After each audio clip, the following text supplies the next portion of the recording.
We get this question asked all the time, how much I can borrow. A lot of our first home buyers looking to purchase their first property in North Brisbane ask us this all the time. In this video, I'm going to show you exactly how much you can borrow and what different lenders will allow you to borrow. There is a lot of things that do come into play here as to what's coming in and what's going out. But what we will do is we'll walk through and show you how maybe a credit card or a HEX debt can change how much you can borrow. So today we're going to go through how much we can borrow, and we get this question asked all the time from a lot of our first home buyers when they are looking to purchase their first property.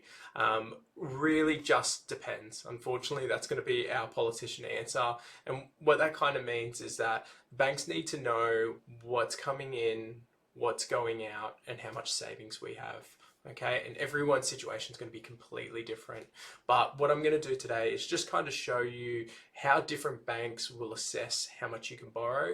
And really the reason why I want to show you this is probably the reason to let you know that you should probably go see a local mortgage broker in the area. The team at North Brisbane Mortgage Brokers, we specialise just in that North Brisbane area. So we kind of know all our suburbs and what things are kind of worth, but we can also kind of guide you through any conveyancers or real estate agents that you kind of need to speak to as well when you purchase your first property.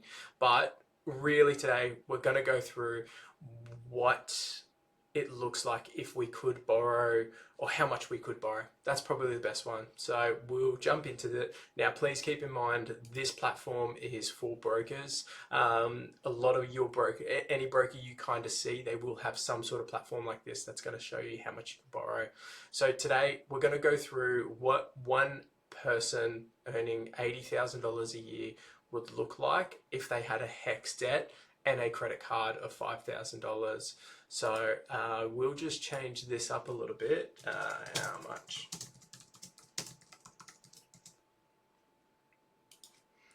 And we're gonna go, yes. Perfect.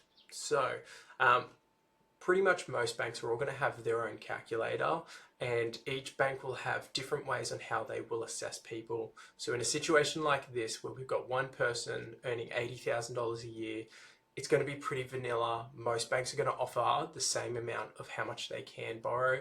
Now, always please keep in mind is ideally we don't want to borrow the maximum amount that we can, but it will give you some sort of an idea of what it might look like. Okay, so we've got a single person with dependents, and I'm just going to use our address in Windsor. Oh, 80,000 a year, and we'll add some HEX onto that as well.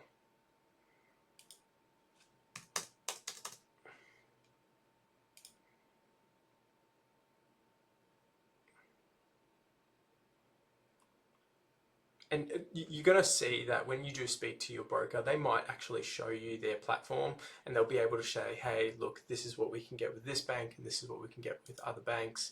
I'm just going to do for Beauvale Street.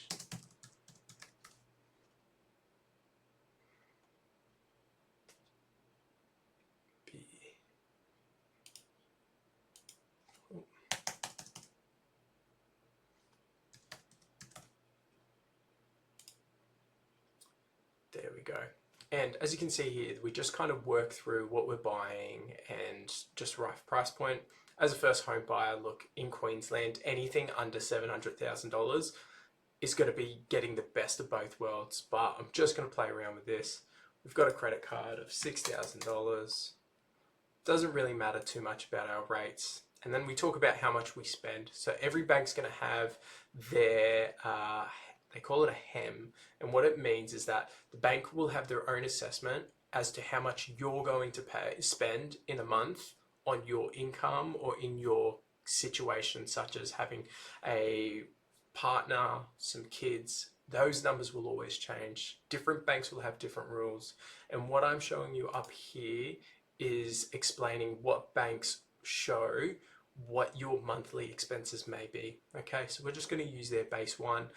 Ideally, every broker is going to ask you exactly what your spending habits are going to be. The more truthful and honest you're going to be, the more specific that result's going to be as well. But it is pretty straightforward. So we've got the income, we've got a credit card, we've got a HEX debt, and we've got the income of $80,000. Very straightforward. And as you can see here, this is what all the lenders will let us borrow. I am just going to show us what the maximum borrowing capacity is going to be. As you can see, a lot of these bigger banks, a lot of these smaller banks will let you borrow a lot more compared to your other banks, such as your NABs or your Commonwealth banks, which will sit you around the $341,000 mark. And the beauty of this is that things can change. And what I would say is that if you did have some sort of credit card, we can say to the bank that we will close it. And then now you can start to see that our borrowing capacity has gone from $320,000 all the way up to $370,000. So you can see something like that. Now, what's going to play a massive part in this is your deposit. Deposit is going to play a massive part in how much you can borrow. And really, the rule of thumb, it really just depends. But rule of thumb is 20% deposit. It's going to be your best case scenario. But you can purchase properties for a 5% deposit. If you're a first home buyer, there are a lot of benefits out there that will allow you to borrow a lot more. So it is just one of those things. So as you can see, this updates, and as you can see, it all changes, okay? But this is just a quick walkthrough on how much we can borrow when we're looking to maybe purchase our first property.